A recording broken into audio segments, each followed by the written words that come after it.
So this video is a little different. In this video, we're making our way all the way over to Korea, where Hyundai is cooking.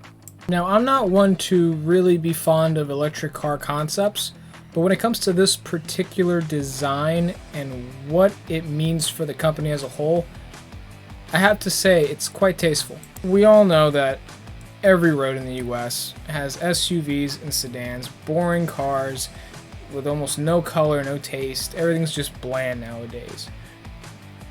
But this car looks different.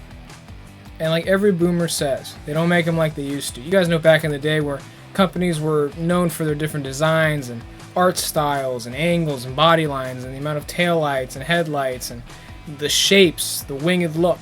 Some cars look like they were flying off the ground. And nowadays everything looks the same. Hyundai actually is one of the cars that I've seen on the road that you can tell is a Hyundai from a distance. And it does that in such a strange way by going back in time to this retro 80s feel.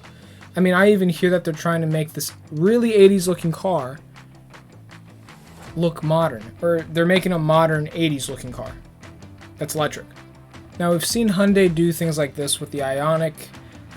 They've been doing a lot of things that changed their brand from the early 2000s. As we know, Hyundai was the laughingstock of the car industry.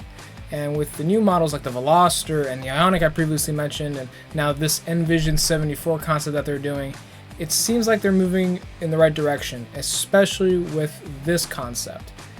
I mean, I even hear that they're trying to bring back the boxy look, the big boxy look, the late 70s to early 80s boxy look. Literally the same design, putting it onto an electric platform and pushing it into the 2025 model year. I think this one, either 2025 or 2026 model year. That's going to be different. Is it a step in the right direction? Everyone has their own opinion. But at least it's something different. Now, if we look specifically at the Envision concept, I love it. I really love it. Why do I love it? Because not only is it different from what the rest of the car industry is doing, but it is also very sporty. And we all know a lot of companies are moving away from the two-door sports car market. They're going more into the large sedans, tons of space, four doors, because let's just face it, the sports car market is such a small share of the overall automotive market, to the point where some companies don't see it feasible to keep making certain cars. With that being said, Hyundai can take advantage of a growing space, the electric sports car market. The Tesla Roadster, Porsche Taycan, Audi e-tron GT, those cars are the only ones really competing in that class. And Hyundai bringing forth something that's new, tasteful, and has power that can compete with these cars is something that I could see them really taking advantage of in that space, especially now where it's early in the game. We want this thing to look like a modern DeLorean with its air ducts and massive wing. We can't have another base-looking car that is gray. I mean, come on now. Hyundai has been through so much for them to just say, we'll just make another Ioniq version. No big deal. I mean, if it's a PR stunt, more power to you, but it would be a lot more profitable as a business if you just make a car that people would enjoy. You don't even have to make a lot of them. I mean, I'm sure they probably won't. I hear this car is supposed to be powered by a hydrogen fuel cell that gives power to the battery.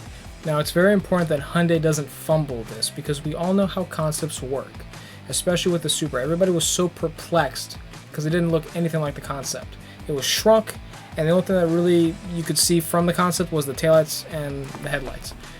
Hyundai can't do that. Not with this car. Because if you take all the aero bits out of this car, it's just going to look like another Ioniq. A box. But there is hope. This is the second time this car has been greenlit for production, and now it's more promising for a 2026 model year. And I think it's going to be really fun to drive compared to other electric cars like a Tesla. One of those main reasons being is the Ioniq has a gearbox that feels like an internal combustion engine gearbox from a transmission on an electric car.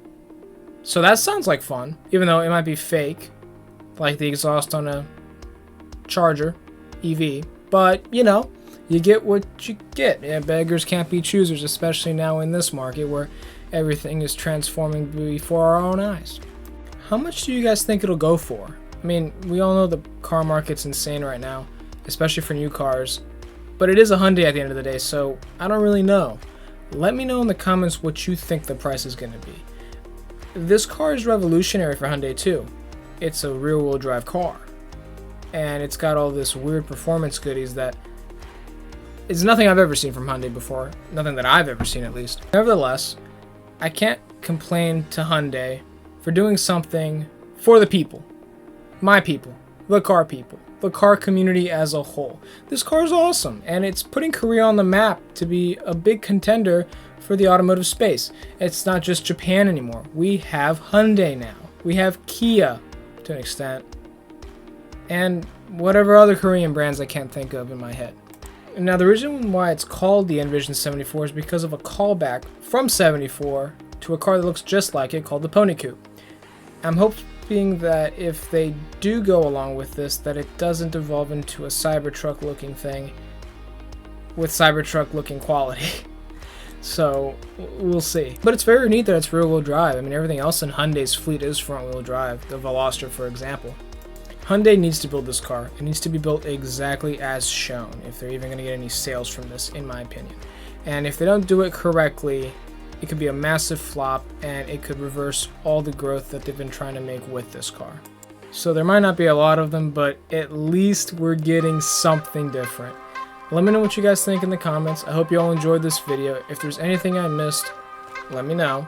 Like and subscribe, and I'll see you on the next video. Peace.